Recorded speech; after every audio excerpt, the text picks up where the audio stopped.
AuthentiKit fans, thank you for joining me again. This is what we're building today. It is a combined Spitfire Mark 9 elevator trim wheel and rudder bias or rudder trim.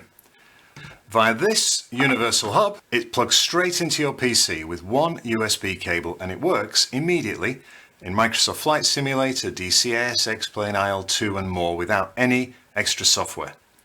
Though I would recommend using our freeware AuthentiKit tuning app so you can perfectly synchronize the movement to a real Spitfire Mark 9. And we know we're getting it right because the RAF use these exact controls in their Spitfire Emergencies trainer at RAF Coningsby. That's the Battle of Britain Memorial Flight. A little bit long. Okay. Possibly energy-wise, that could be interesting. Is it hard to assemble?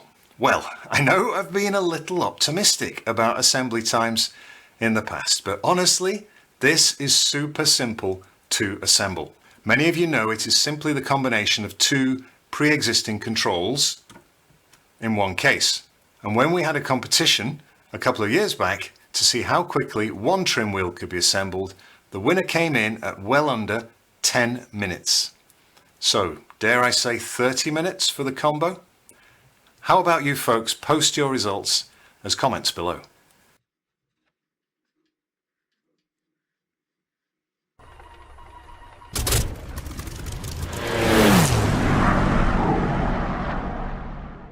Now, I realize that I have two very distinct audiences for this video.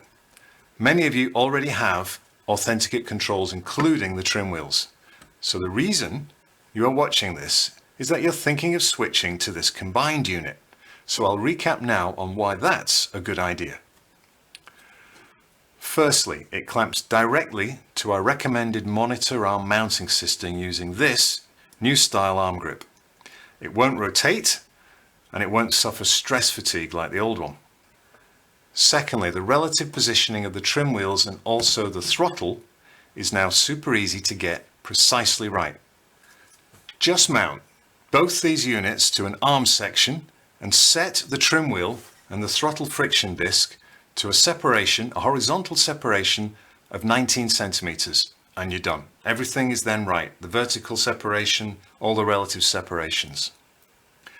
Thirdly, this section, actually these two sections of the underside of the case are removable blanking plates. And when I've finished this add-on, you can easily take those plates out and slot in this switch pedestal, which is part of my engine start add-on bundle. And now for you new folks, a very warm welcome. Despite the fact this control isn't something completely original, I'm very excited to release it and make it available to you guys. If you're starting out with AuthentiKit, this really is the ideal first project. You get two amazingly useful trim controls in one unit, and for a slick Spitfire takeoff, a rudder bias is crucial, and of course, elevator trim is essential in flight. What makes it an ideal starter though is that it is so easy to assemble, and it will build your confidence before you move on to a throttle, a flight stick, or even a chassis lever, or more. And of course, you can use these trim wheels on any other aircraft you wish. So that's why I've released the download for this control as a starter kit, including all the information about assembling not just this, but also the universal hub. And this video will cover the universal hub at the end. But another reason to be excited is that I have arranged with our friends at MkIX Supplies to offer this. An all-in-one box kit. It comprises everything you need to assemble this kit and the universal hub. It includes the 3D printed parts, it includes the tools that you need, so you could be sat at your kitchen table with this, and 30 minutes later you have this built. And not much later you have this assembled and you can be using it with your flight simulator. So in this video I'm going to take you through the trim wheel assembly, then the universal hub assembly, and I'll do it as though you've purchased this kit. I'll also say more about the mounting at the end. This mounting arm is merely optional, though I do recommend it. You don't need to use this kit, of course, as fundamentally AuthentiKit is a freeware community. This control was largely designed by me, but also other members of our community. Thank you in particular to my friend Ian Colman for this design.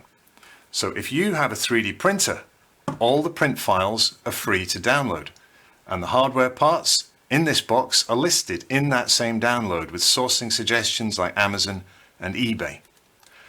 What I would say is that I want AuthentiKit to grow and for this community to thrive. So I've pushed my friend Ruben at SimKit Supplies very hard on the price, and I'll be impressed if you can source the parts in this box cheaper than he is selling them.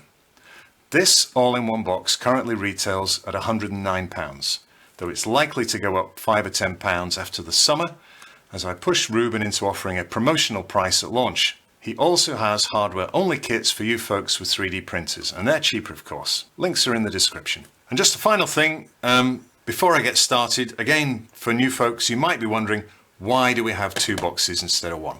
Well, it's all about keeping the cost down. This control needs a circuit board to function, and it is the most expensive part of the whole thing. If we put it in this box, it would be wasteful, because it's got the capacity to process not just the inputs from these trim wheels, but also the throttle and a stick and much more. So we've put it in this separate box. There is the end of the circuit board. And if you buy the starter kit, you get enough inputs, cables and so on, to support the stick and the throttle, as well as the trim wheels. And that makes it very cheap to add these on. And with just a few more plugs and cables, you can add on extra controls like this and much more. And the other advantage of using a universal hub with the circuit board separate from the control is that if you want to fly a different aircraft, say a P-51D or even a GA aircraft like the Comanche, you don't need another one of those circuit boards. You just plug your throttle or trim wheels into that socket there. So instead of building a Spitfire throttle, you could build a P-51D throttle and plug it into that socket and use it with these trim wheels, if you wanted. Okay, well that's more than enough waffle. Let's open this up and get started.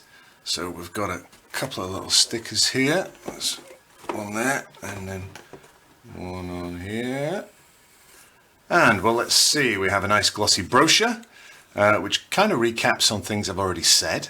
I would say though, do read this bit about not exposing 3D parts to excessive heat. And for you new folks, you'll want to visit this link here to go get the assembly instructions. So we're talking about these here, which you can download from the AuthentiKit website, and the wiring diagrams. I should say you'll need to join the community to get these, but that also gets you access to the troubleshooting forum to get some help if ever you find yourself a little stuck or confused. We've also got this sticker that peels off here, and we'll be putting that on in a minute. So for now, let's just go through step by step these assembly instructions. Okay, before I open things up and take the foam off, the big reveal, I'll just take you through this getting ready for assembly, because it does say a few things you need before you start. So, a screwdriver with a PH2 bit. Now, if you've bought this kit from SimKit Supplies, don't worry, it's in there. Same for the PH1 bit, same for the wire stripper. It says a ruler, but not essential. We're just talking about measuring sort of lengths of about 30 centimeters. You can use a piece of paper or the glossy brochure as a guide for that. A pair of scissors. Yeah, you'll need any kind of pair of scissors. An ordinary flat blade screwdriver, something with a thin tip. Here's a thing I just found one day, don't know where it came from, and I use that, so that's the sort of thickness it is at the end. And then number 7, a task light. What I'm talking about is just something like this. I mean, that's the kind of thing you just sort of clip on if you're reading. It's quite an old one. It's these days, you know, they're really small, they've got LEDs, and it just makes it a little bit easier just to point some light sometimes if you get some of these tiny little things that you're working on. Most of the time you won't need it. Good light's always good, but there's just a couple of occasions where I find something like that pretty helpful. Right, let's check we have all the parts we need. So we'll open up the box. So it says all the printed parts are named and identified in the documentation print batches. So if something's kind of not obvious what I'm talking about, although, you know, if you're watching this video, I'll be holding the thing, you'll kind of know what it is. But if you just want to check, that's where you can find out what all these bits are called and what they look like. And then the hardware, that's listed in a thing called Bill of Materials. And you might want to do that just to check you've got everything. But let's do a little unboxing and see what we've got. Right, so we have the trim wheel, Spitfire trim wheel. And we have this little gadget that is used for mounting. We've got some connectors, another mounting thing, a grip for the arm. Here we go. That's the brains of it all. That is the BU0836A from Leo Bodner. That is what takes the inputs from this and all the other stuff that you can connect for the Spitfire and other flight controls, and with one USB into your PC. Some more hardware and bearings, including those screwdrivers I said. Those are the screwdriver bits. There we go. And a wire stripper. So yeah, everything you need should be there hardware wise. Some cables. This is to connect your elevator trim and rudder to this box here, but also to connect the flight stick if and when you get that, and to connect the throttle if and when you get it, and then just one USB like I said. That's most of the part itself. And then this is the universal hub. Okay, and that's got some more bits in it. What have we got here? More printed parts. There we go, there's the rudder trim wheel. That's the other cool thing.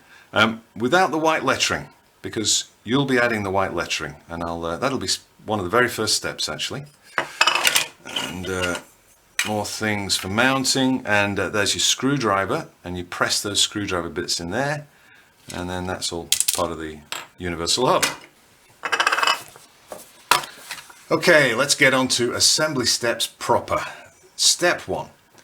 We're going to fill the debossed lettering, so there's grooves in here. We're going to fill it with white silicone, and another way you can do it is if you've got some of that painter's acrylic cork. That's something you can just press in here and wipe off. There's some white silicone included in the kit. That's what's in this tube here that's vacuum sealed. I'll just show you. And there's the white silicone that's included in this sort of vacuum sealed thing that's come with the AuthentiKit supplies kit. Now if you kind of can't be bothered doing that, or you want to do it later, it's actually very easy just to fit this, build it, have it working, and with one screw you can take it off later and you can do the white lettering. But I'm going to do it now so that it's out of the way and it kind of looks nice as I go building. I'm not going to do it right in front of you in this video though. I've done a special video on it already that takes you through it in as much or as little detail as you like, so I'm going to link to that in the description. Follow that and you'll end up with something like, ta-da! That. Pretty cool, eh? Right, that's step 1 done. Okay, number 2. In this box here, we've got the parts for what I call the Rotten 6003. There's 2 of them, they're identical, and they come in 3 parts. A Rotten comes in 3 parts. 3 printed parts anyway. So there's 3 parts for one, and 3 parts for the other. And from this pack, you need a couple of these massive bearings. Hugely strong, these things. They go in washing machines, so they're not going to break. Now there's a couple of other things in here that we're going to use to build these Rottens. Cork discs, and then in a second we're going to have this bearing, an encoder, and some screws. So let's just get from here the encoders. That's these little things. 1 and 2, and the cork discs. There they are. So we're going to fit the cork discs with the holes to the Rotten bases. Now what you do is you pop that in here. It goes in like that. Bend those little legs back just with your fingers, and then that gives you the alignment to stick this cork disc over the top, and it should just fit like that, bang over the middle. So that's one. Let's fold those little legs to about 45. That's one. Do the other one.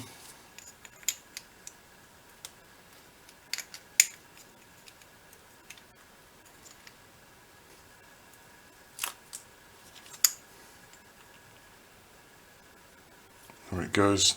Done. And then we can finish the assembly of these rotten 6003Fs. The 6003, did I say that's the bearing? That is called a 6003 bearing. And the F means it's got friction. That's the friction provided by that cork there. So what we do is we put the bearing into the cap. It goes like that. Let's do both at the same time. Should be a snuggish fit. Make sure it's kind of all flush to the end. Properly seated. Peg goes in like that. Okay, peg through there. And then that sits over the top. And you've got to find the, oh, it's dropped out. That sits over like that. And you've got to find the seating for it. And the way you'll find the seating is if you just rotate that a bit, you'll find a point at which it just drops in.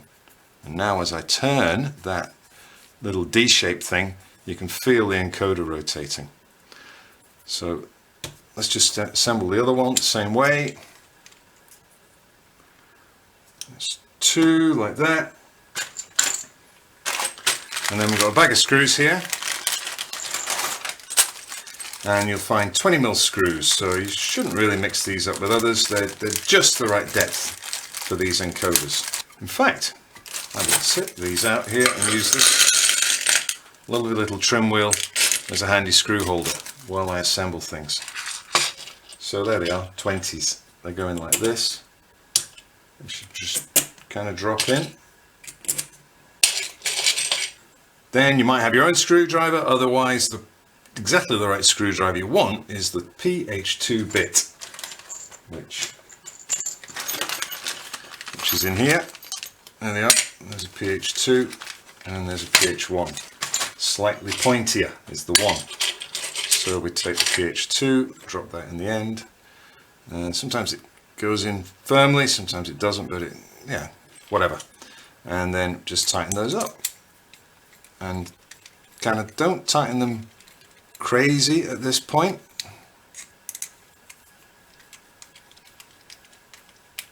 Because the amount that you tighten them determines the friction control. So you can adjust the friction of your elevator trim, your rudder trim, by how much you kind of clamp them down onto this cork. So at first, oh, I'm already there, already pretty tight actually. Let's back it off a bit. Of course, it'll feel less tight, less resistance when we put a wheel on. We'll get all that leverage, but for now, we'll just kind of have it so there's a little bit of friction there. Perfect. And the other one. Okay, we're on step 4. We've already folded back the legs of that trim wheel encoder, and to about 45, we're about to attach wires. Now the wires for the first one, they're yellow, black, green in that order from the left, that way up. And it says 15 centimeters. Now, before I just take you through that process with the ferrules and actually crimping it and everything, I'll just tell you about that 15. If you fully intend, when you've done this, to fit this pedestal at the bottom to give you extra controls and extra switches, then you'll find that the way that the wires and the plug for this thing is done is a little different. It instead of being underneath here, which is where these plugs are going to go, this time, the wires are going to run through into this little box and come out here. So you'll need a little bit more wire than you strictly need just to do this. So what you can do is just take this entire length of wire, have plenty of slack, and then you won't have a problem if you come to do that when I've got it designed and released. But if you're just making this now, it's a little bit more fiddly having a load of wire in case you sort of accidentally kind of cramp it and jam it and just sort of get it in the way of putting things together. So in that case, that's why I recommend 15 centimeters. What you can do, of course, is when it comes to adding on that little pedestal later, and it's a lot easier to work with a load of wire then, you can remove this and remove the short bit and put a longer piece on.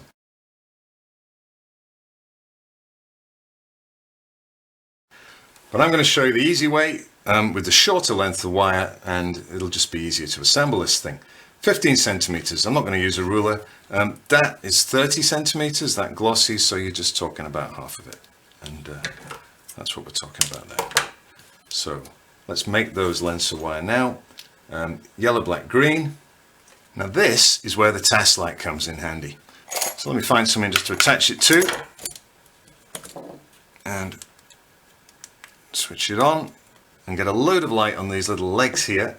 And we're going to be stripping off just with our fingernail about that. What's that? Like 8 mil, something like that.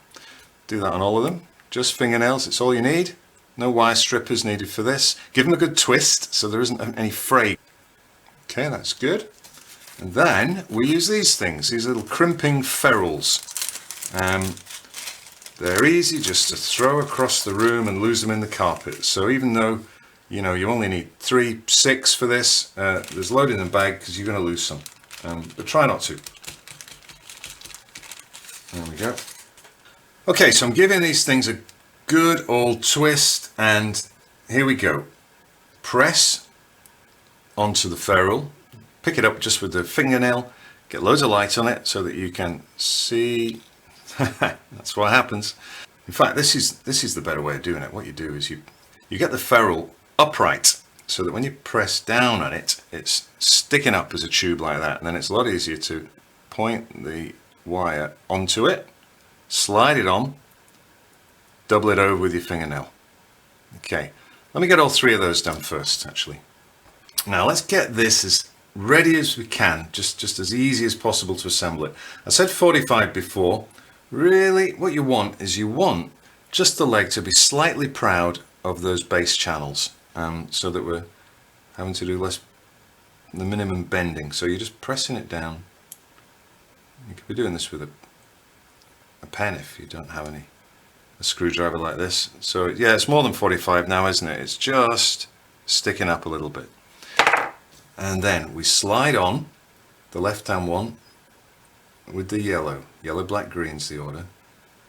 All right, slide it on, and then press it in with my fingernail so that the insulation is grabbed in the channel, and then the ferrule, we can just get the screwdriver in there and give it a really good crush.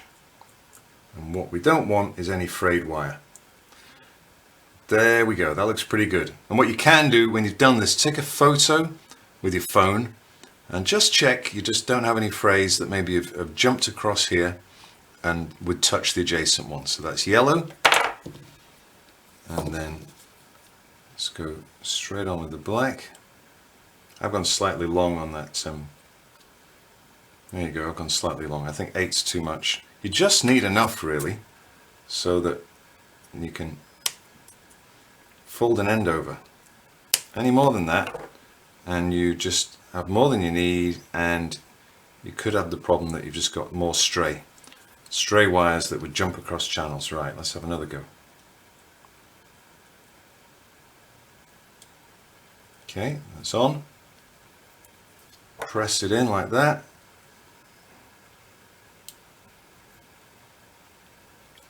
It's good. And crush it in. There we go. That's a good crush.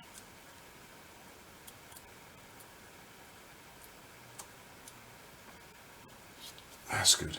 That's good.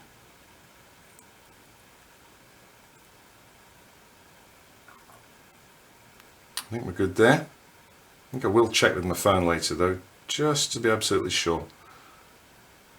That's good. Yellow, black, green. Yep, yellow, black, green. That's on. Let's press that in there. And then a good crush. And then check nothing is jumping across. Okay, we're good. Those are tight. And it's a secure contact that we have made. Okay, we're done. That is the elevator trim wheel. And let's get it fitted. So it goes on the right hand side. It sits onto that sort of plinth there. And more of these 20mm screws, we're using a lot of these 20mm screws. They go underneath. So we fit those in there, tightened in there. And just in terms of the orientation, we want these wires here pointed here. Not out this end or that end, because this will go on different ways around, won't it? And there it is. One elevator trim wheel. And now all we do is repeat exactly the same thing for the rudder trim. That's going to go on this side here. And the colors that we're using here are red, black, white in that order. So let me go ahead and do that. Okay, that's step 6 done. We've got the red, black, white. Yep, got the order right. That looks pretty good to me. Now, when I do the zoom in here, it's not very sharp, is it? So I'll just put on the screen a photo from my iPhone, which gives you a nice clear picture, shows you how it should look, and yours should be similar in terms of not having any fine stray wires just sort of spilling across. So it's a good check for you to do. Right, so point it that way. So the wires are kind of pointing in like that. And again, it's 20mm screws on the back.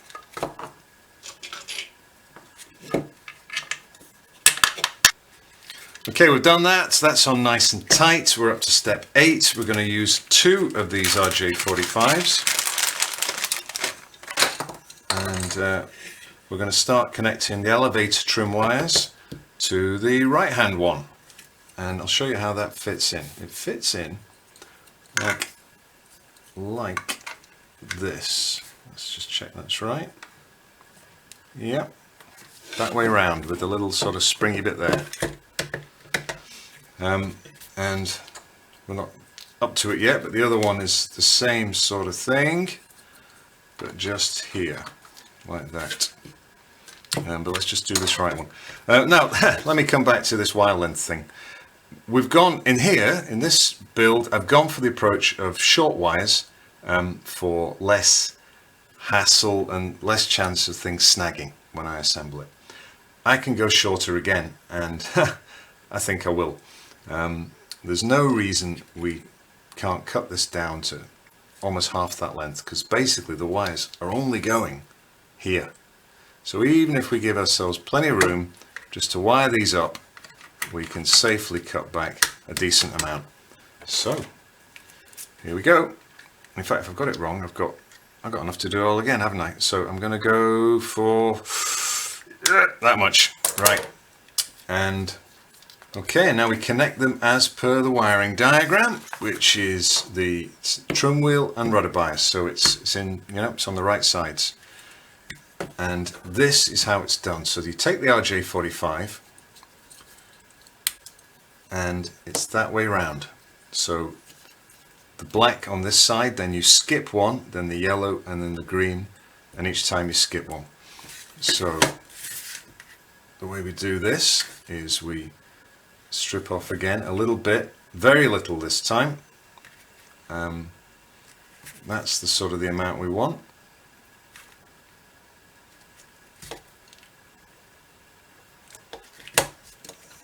And then let's put it this way around, because that's how I'm going to wire it. I've got it upside down now, so it is trim wheel, rudder bias, and we're going for black on the left. And the way you do that is you hold the black wire over the top and sort of just with your finger, although it can be easy with a screwdriver, just to sort of press the insulated bit and put the little silver bit, the little exposed wire, over the tooth, silvery teeth there. Hopefully that's coming through. Yeah, and then just press it down. Okay, and hopefully that's sharp enough. That should be crimped in and a good connection. So that's black, then we skip one, then yellow,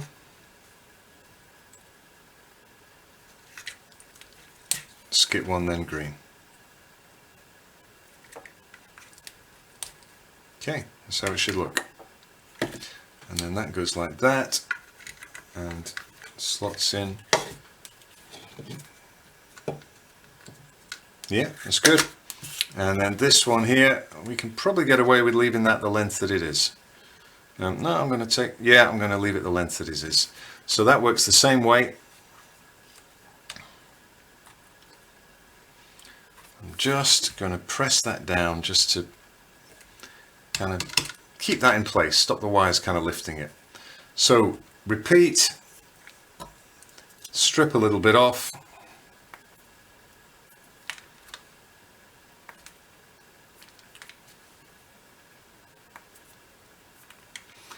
And then black, skip one red, skip one white. So black,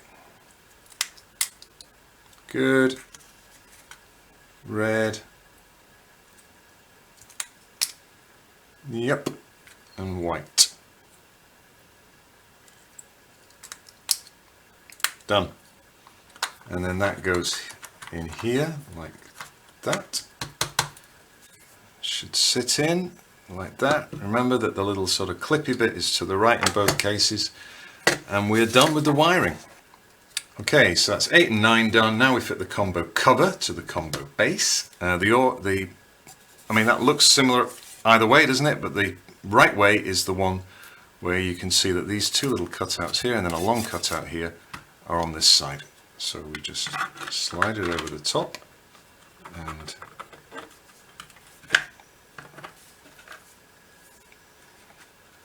then just carefully seat it over these RJ45s. There we go, just like that. Now at this stage there shouldn't be any risk of snagging wires, particularly because we've made things nice and short. Yeah, everything's seating nicely there. So now we get a load more of these 20mm screws. Now I'll show you which ones we're doing. The ones at the end, that one and that one. Similar on that side and that side. Let's get those in. Okay, cracking on. Those are the 4 screws. 1, 2, 3, 4. That's step 10 done. We're on to step 11. Slide the Visa Fix, which is that thing, into the top slot. So that's at the bottom, this is at the top. Slides in that way. Take a look in case you've got a load of wires snagging. But I think we're looking good there. You probably can't tell on the camera, but I can see here. Nothing is really going to jam when I slide that in. And in fact, as I slide it in, it goes that way with the step on the back. That should allow me, if there was a bit of wire kind of sticking up here, certainly what I can see, I'd be able to just slide it out of the way as I do that. And that is it, properly seated. So yeah, there's no wire catching there.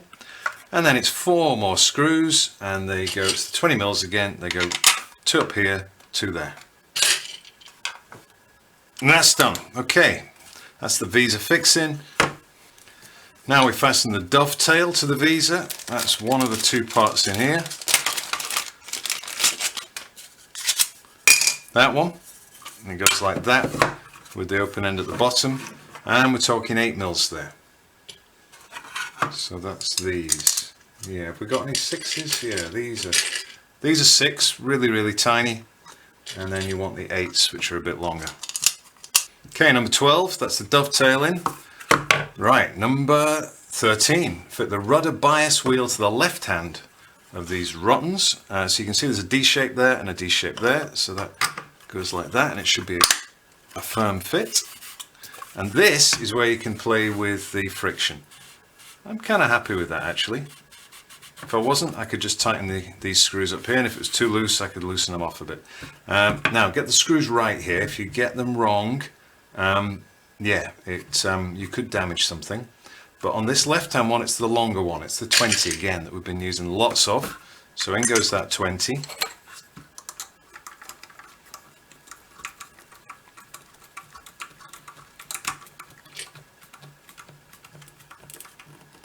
Okay, that's good. And then the elevator trim wheel, okay. That's the end of my screw holders. And this thing here needs to be just popped off. These things can be torn off. And now this probably will need a little tweak on the friction, so we just take the D shape there, put it on, and yeah, I want more friction than that. So let's clamp it down a bit.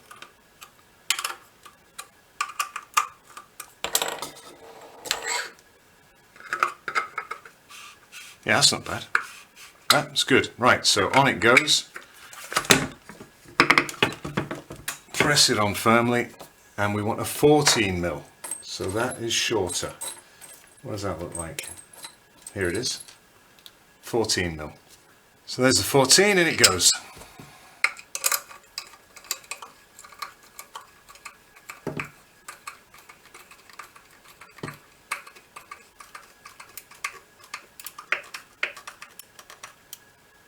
Good. Very nice. And then fit the elevator trim wheel. Very good, very good. Right, the two caps. Rudder bias cap and elevator cap. Well, I've got the elevator one in my hand, so that just goes in like that and just presses in. Yeah, it should stay in. And then there's another one lying around somewhere. Here it is, and that goes in here. And that, yep, that should stay on. So that is that. And we're just about there. In fact, you could leave it like that, but you see these two gaps here, these two slots? That is where the pedestal will add on later. But at this stage, we're just going to put some blanking covers in. I've not written it down. So the version you see is going to have a number 17. So there's the long one, like this, like this. Yeah, like that, you see? And the short one, like that. 20s again. This might use up all your 20s, although you probably get some spares. MkIX supplies normally includes a few spares, so those might be the spares. So let's just finish that off. Okay, that's that. We are finished. That is the Spitfire combination elevator, trim and rudder trim wheel complete. Now, if you've got a universal hub already, you just plug these two sockets in and you're away. But I've prepared this video for you folks who've got nothing so far. So you need the universal hub. So we're going to go onto that next. And then we will do some testing and I'll show you that it all actually works. But that's not a bad stage to get to. Why not take a photograph and go to that URL and share a picture of it. Let's see what it looks like. Okay, so here's the main box of the universal hub, and strictly you only need these two inputs here to use the trim wheel, but the starter kit comes with more, these first two as well, to make it very easy so you can add the flight stick and then the throttle. So in this section I'll be wiring up these 4 inputs so you can have 4 controls. So back to the assembly steps, and we will take out this BU0836A circuit board, and it goes like this. Slots in there, and with an M4 6mm screw we just fit that little thing over there and we clamp that down. So the 6mm is that kind of really stubby one that looks crazy tiny, and it just, the PH2 screwdriver again is just a perfect fit. Get that fitted in. And that should be, yeah, it should be quite a firm, snug fit. Okay, now let's do something fun. Number 2, that's the lid. So let's fit the lid. Let's sort of slot it in there. Just put it in place because we're going to put this sticker on, and let's just make sure we get it kind of lined up just right. So peel that off. And we need to align those inputs over the sides. It actually should be pretty much a case of centralizing it. Here we go. Yeah, I think that works. I think I've got that right. Yeah, okay, very nice. Okay, number 3, time to fit these RJ45 jacks. So you just slot them in from the inside and like that. That's pretty good. Sometimes you find that this little bit at the top doesn't kind of just properly click up. So it's not a bad idea just to make sure it presses up so that when you push it in, if you kind of leaned on it unintentionally from the outside, it wouldn't pop back in. And that kind of requires that. This tiny little lip there is clipped over the top, and that's going fine, so no problem there. Get the others in.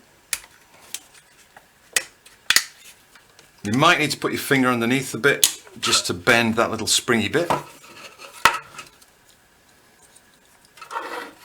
Okay, there we go. 4 RJ45s. Okay, step 4 uses these M3 6mm flange screws with a little sort of ridge around the edge, little rim. And you'll find it a lot easier to screw those in with this tiny PH1 screwdriver bit. So what we'll do now is we'll take out the PH2, put in the PH1, and then fit that like that, just get it partially in, and then the other.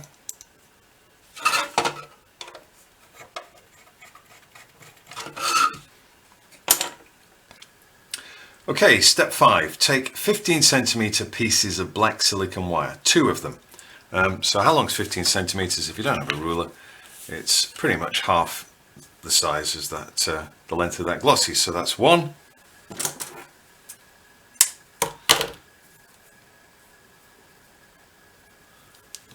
And then another.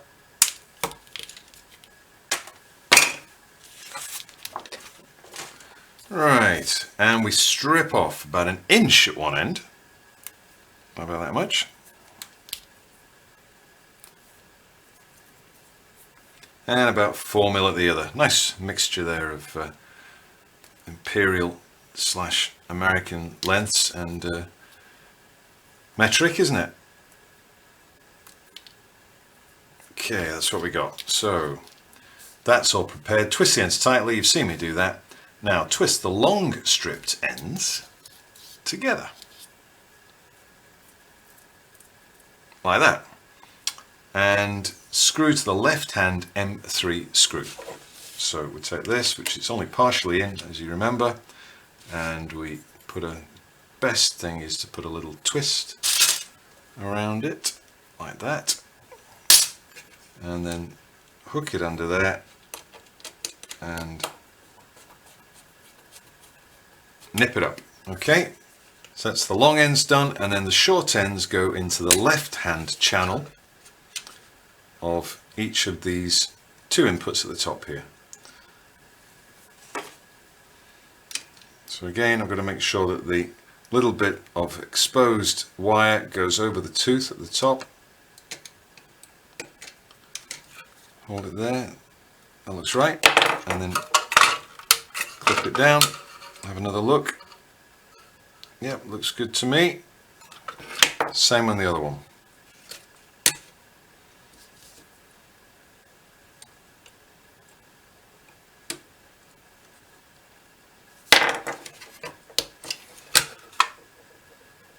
Very good.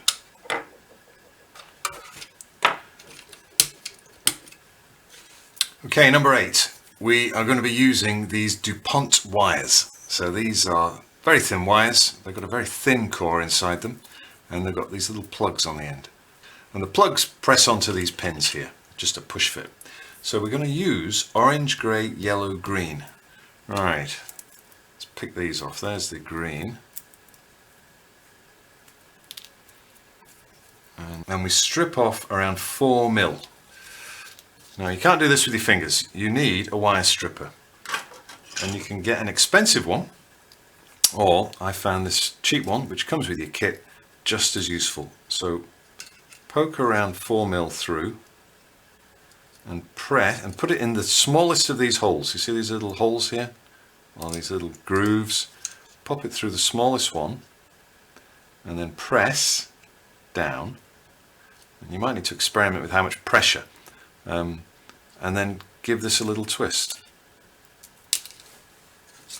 Right, too much pressure, I cut the whole thing off. So a bit less pressure. It kind of varies a bit depending on the wire. A bit less pressure, a little twist, and then there you go. That's just what we want. So it's just enough to cut through the insulation, and then it'll sort of snap off. So that's one done.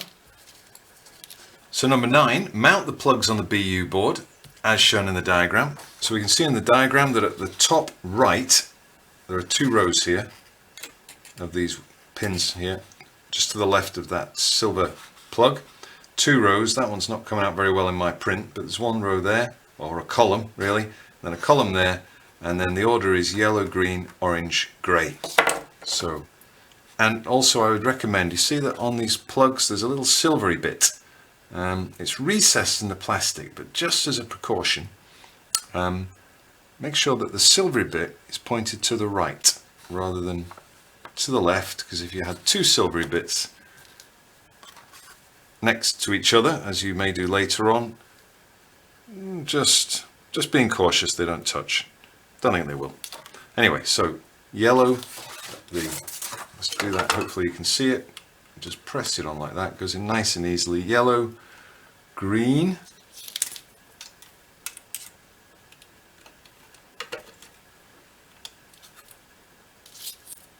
orange,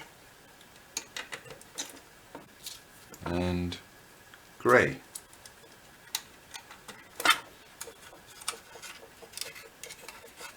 There we go. And then fit the wires into the RJ45 channels, again as per the diagram. So let's prop that there.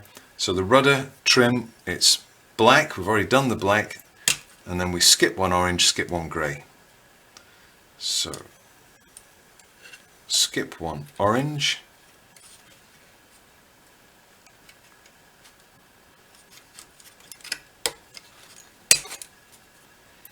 skip 1 grey. These have a twist again, don't forget the twist. They're quite fragile and quite thin, these wires, so twist them together to keep them together.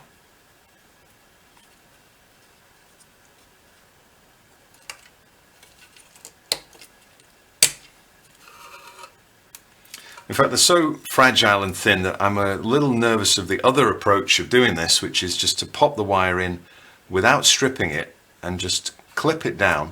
Often that's a recommended approach, and the idea is that the teeth in here will cut into that wire and make an electrical contact. I don't quite trust it. I feel like now and again it doesn't work. So this is what I recommend. So that's double check I've done it right. So black space orange space grey, black space orange space grey, and then on this one black space yellow. Let's try and keep these wires from wrapping over each other. Black space yellow,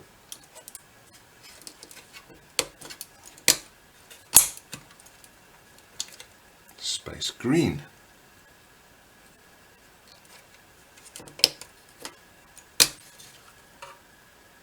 Okay, good. So that's the trim wiring complete, and strictly you don't need to do these 2, but it wouldn't quite work if you didn't, because the way things are wired up, they expect a connection from these. So, you know, let's press on and do it.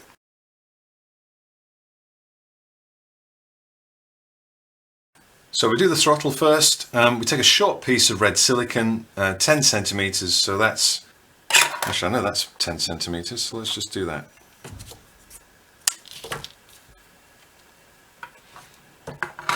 Strip an inch off one end, 4mm off the other. You've seen that before. Twist tightly. Take the long stripped end to the right hand of these screws. Put a little loop in it.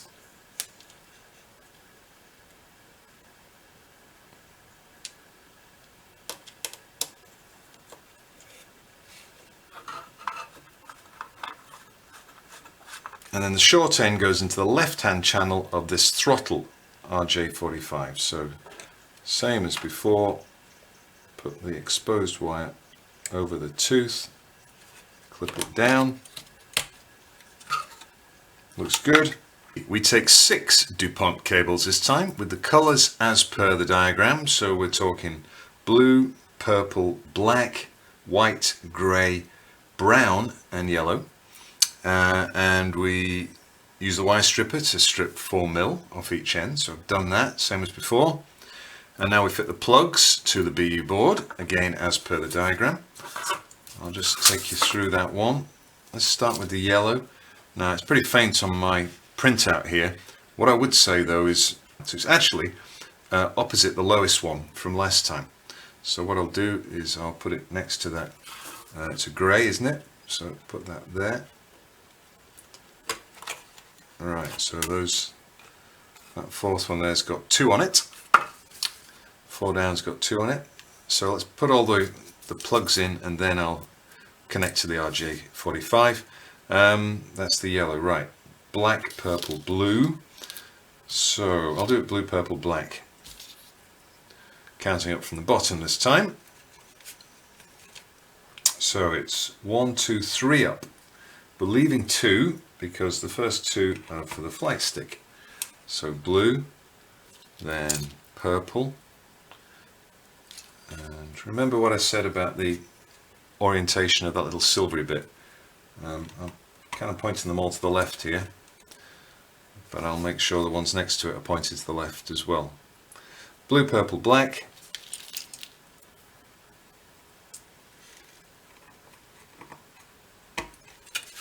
Okay, looks good. Take a close look at these. I have in the past, sort of ended up sticking them between pins rather than onto pins. So just take your time with it. And then next to it, white, grey and brown.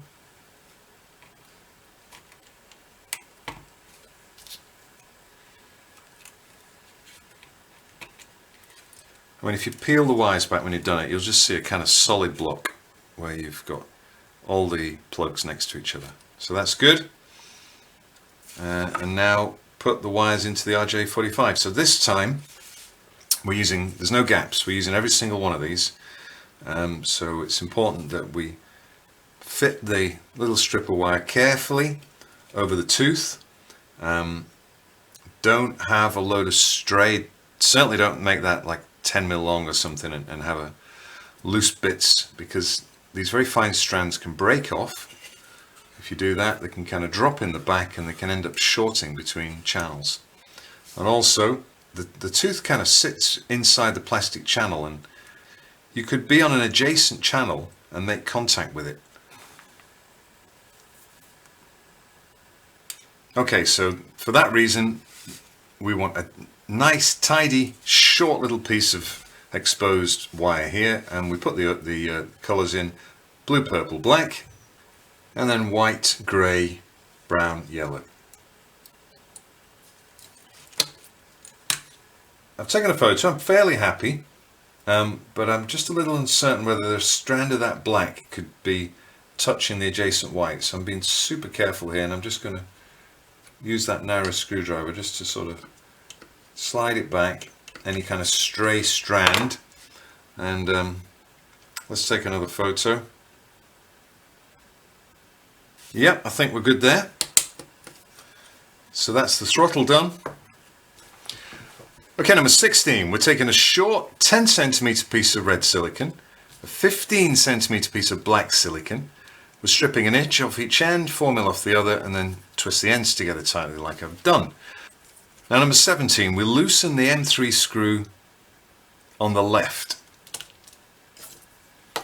and we twist the new black wire with the existing wires and retighten.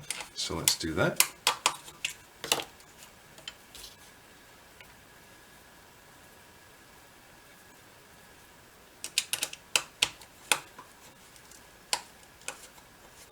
Okay, I'm not going to do it too tight because it's coming off again in a second. Then number 18, we loosen the right M3 screw and we twist the red wire with the existing ones. Now actually this one, yeah, that's going to come off in a second as well, so let's not worry too much about nipping that up too tight.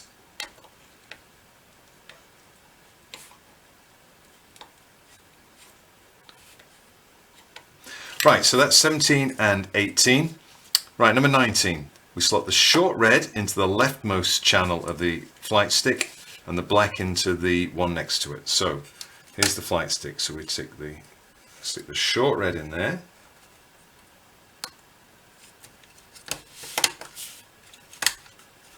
Okay, looks good.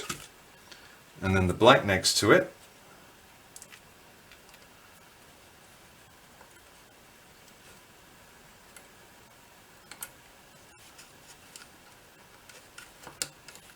Okay, number 20, we're taking 6 DuPont cables for the flight stick here. Colors as per the diagram.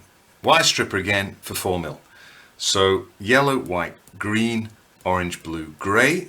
So I've done that and I've got my 4mm there. And we're also taking red, blue and purple. But this time we're stripping a whole inch off it.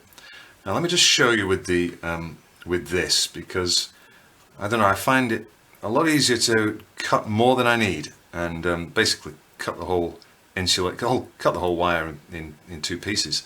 So let me show you how it should look when you've done it right. In fact, I'll do it wrong first of all, because the one thing about these wires is they can be a lot shorter, and it's probably good if they were.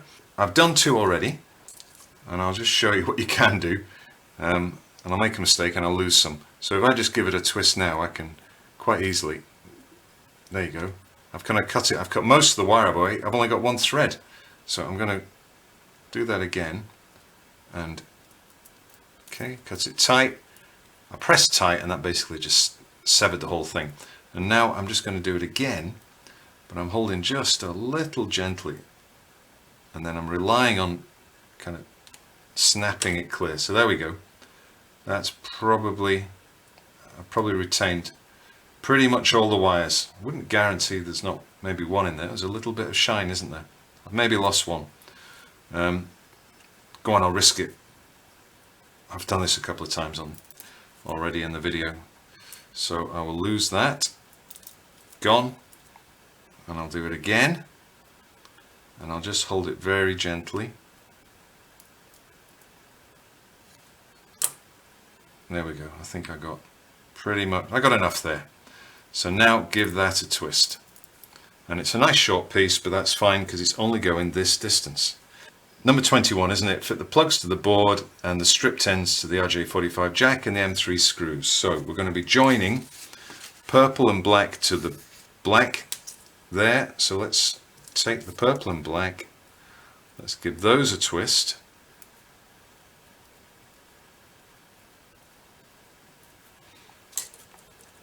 This comes up again. Now we join the new copper wires to those silvered wires. Get a nice crook in it.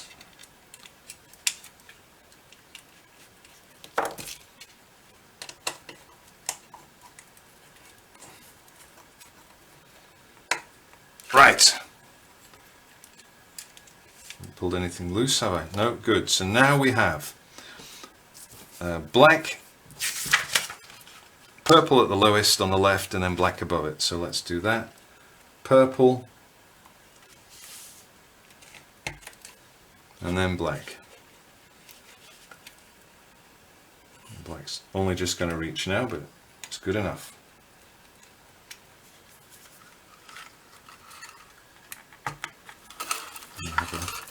Now have a look at those.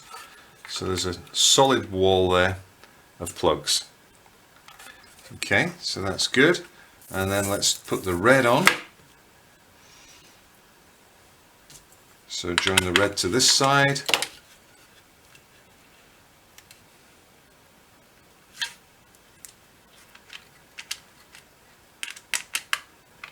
Okay.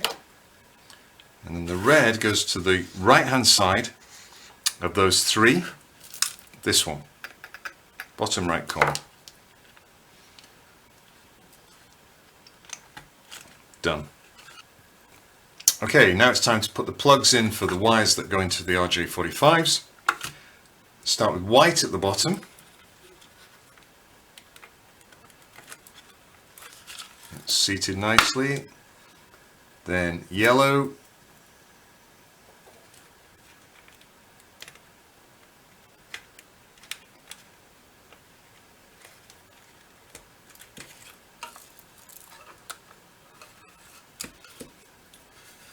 Now with the blue, you can see that there's rows of 3, then it switches to rows of 2. So the blue is the very top of the rows of 3, and it's the left-hand one.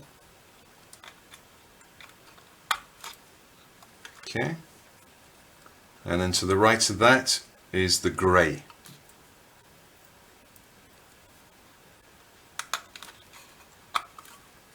Okay. Okay, so next is the orange. That's 2 up from the blue.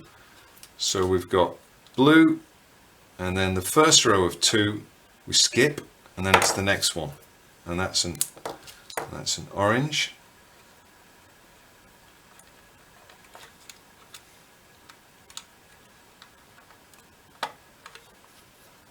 And then a green, which basically is between the yellow from earlier, so that kind of fills the block up.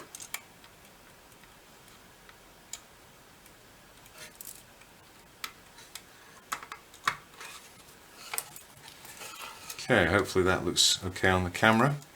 Okay, that's 60 pump wires, should be sticking up, and the rest should have a home already. And now we connect them to the RJ45 in that order. Yellow. Okay, quick look with the phone. Yep, I think we're good. You know, if you're starting to feel a touch overwhelmed now, because we've done a lot in this video, haven't we? Just wiring up for all these sticks and this stick and throttle. I said that you needed to wire these up in order to make the trim wheels work. Well, strictly, the only thing you needed to do was to establish a ground connection from that screw there with the black wires, which we took from these 2 jacks, with that black wire there, basically, or in fact the purple one, the bottom left one, on the where you can see it says ground there. That is basically what provided the ground signal to these 2, and it makes them work. All the stuff to the red, all of those wires there, you don't need them in order to get your trim wheels working.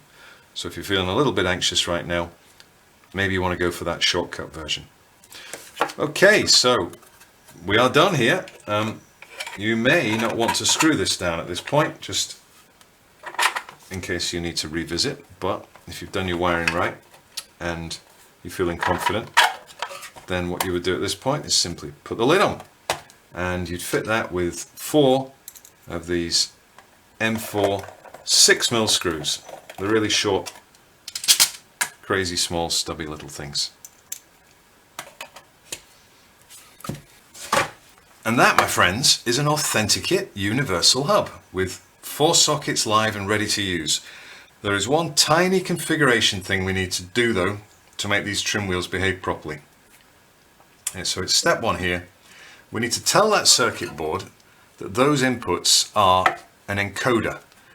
They work a little bit differently to just sort of regular on-off type switches, and the circuit board needs to know that.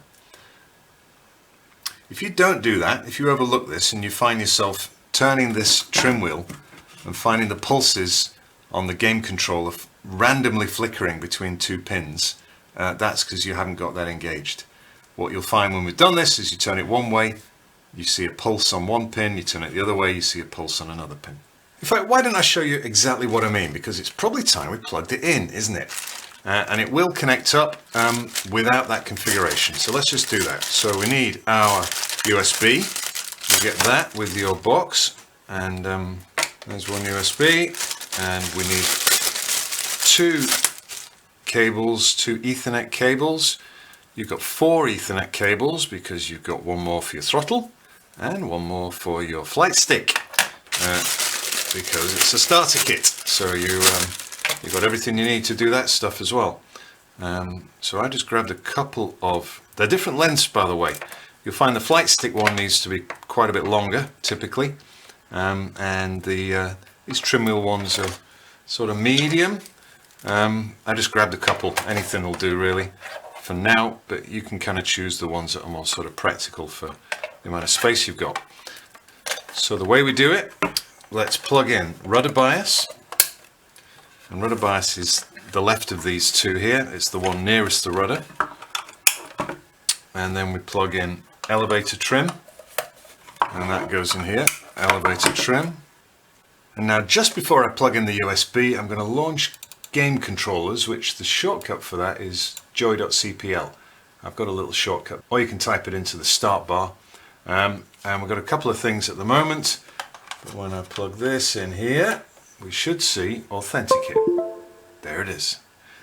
And now if I do AuthentiKit and properties, and I rotate this, we should see some random flickering on 11 and 12. Okay, so I rotate one way, you see 11 and 12 flickering randomly, same the other way. And 9 and 10, random one way, random the other way. In a few seconds, we're going to fix that. What we do is we go to the BU0836 encoder software, version 1.7. And it's, as it says here, if you're a little nervous about running an exe that I've provided, I'll give you a link to the leobodnar.com website, the guys who make that circuit board, and I got it from them and they said I could share it. But so here it is. We run that, and what we're going to do is we're going to set, just check one thing, the serial number. Make sure you haven't got two Bodnar boards. You might not even realize it. You might have another piece of hardware that uses a Bodnar. Anyway, there's only one option there, so this is the one. And we're going to set 11 and 12 to be 1 to 4 mode, and 9 to 10 to be 1 to 4 mode. Pulse width, it doesn't matter much actually. Let's make it, I think about 24 is probably quite good. Not so critical though. And that's it. And now, you never need to do that again, by the way. That's a setting. Although there is a more advanced way that you'll find out later that you can fine-tune and sort of calibrate these trim wheels that involves turning that off again. But by and large, you don't use it again. So now if I go to joy.cpl and do AuthentiKit, okay, so hit Properties. And now I turn the wheel to the right and you'll see a pulse appearing on 11. Nothing else. Every few degrees of turn. And then if I turn to the left, a little pulse on 12. Every few degrees of turn. Same sort of thing with the rudder. Turn it to the right, getting a little bit of a pulse on 9. And then to the left, a little bit of a pulse on 10. And that's it, that's the configuration. So you've now got a fully working elevator trim and rudder bias. I'm going to tell you in a second how you can mount that. There's a couple of options for it. But you can map it to your flight simulator. I'll just put on the screen the settings that I use in Microsoft Flight Simulator. What I would say though is that for a truly realistic synchronization of the movement of these wheels to the movement of a real aircraft and also the movement in the simulator, you need something a bit smarter than that. In fact, in Microsoft, the rudder's pretty good. It's not absolutely bang on to Spitfire, but it's pretty good. But the elevator trim tends to be less precise. You can be turning it loads and you're not really getting that much movement. It's not very good in DCS either. So to solve that problem, our community created the AuthentiKit tuning app. Now I've been through the tuning app at length in another video. So rather than go through it again here and probably not do as good a job, I've linked to it in the description. So go and check that out and you'll be able to get that absolutely bang on. And in fact, there's two videos because I did a later one which talked about how to get the rudder bias absolutely perfect if that's critical for you. Okay, let's talk about the mounting system. How are you going to mount this thing? Well, you've got a few options. The simplest probably is that this mounting plate is a quick release mounting plate. It slides on here. And you can screw that to the wall, a piece of wood, some kind of, if you've got some kind of rig already, just attach that somehow or other, and this will slide on and off with great ease. But the recommended approach is that AuthentiKit recommends a monitor stand. You know, the kind of thing that you attach a computer monitor to. And you can clamp that to your desk inverted and attach that to it. It uses the same Visa plate, but it attaches to this arm grip, and it does that with 3 M4 10mm screws. So we've got them in here. So let's get that fastened together. And then you can see that that slots on like that and comes off again. And then this attaches to this arm of the monitor stand. Now this particular kind of monitor stand has got a certain cross section of arm. It's quite wide, it's just very, very strong, and it tends not to rotate very much. And the way you get this on is you've got to kind of force it over a little bit. You've got to just get an edge on and then get another edge on and force that on. And once it's on, it will slide a bit, and we just need just a little bit of tension then to stop it from sliding around. And you achieve that with, oh, you've spotted the top, haven't you? Top on the top, because when you do that, you can put this 40mm Allen in here, and with this Allen key that comes with the kit, you can fasten this on. Just a little bit of tension, doesn't need a lot, and that's not going anywhere, and then that slides on here. Okay, actually you probably, given that's where the pole is and that's where your desk is, you actually want to put this over here, because it also means that you leave room over here for the throttle. You should have 3 more of those, by the way, because there's enough hardware in here to make another one of these, if and when you add the throttle. And there's also hardware for one more thing, because I said that this tends not to rotate very much, and it doesn't. These bolts clamp down pretty tightly, but you can get rotation in this bit, which means you can clamp it to the pole, but if you're kind of putting a bit of pressure on the elevator trim, you know, that might slide around a bit. So the solution for that is a thing we call the arm lock, and that's in your kit as well. And if you've gone for the standard monitor stand with these dimensions, which you can get in the UK, you can get it in the US, I'll put a link in the description for all the places that we know you can get it from. Then you just fit that over here and fit that over here, and that grips it tight. And then you go in with these M5 40mm Allen screws, and then M4 50mm sort of panhead screws, and then we clamp that down. You don't need to close that gap completely, by the way. It shouldn't need it. It'll be quite a tight fit without that. It's kind of a deliberate gap. In fact, you might overstress things if you fully close it.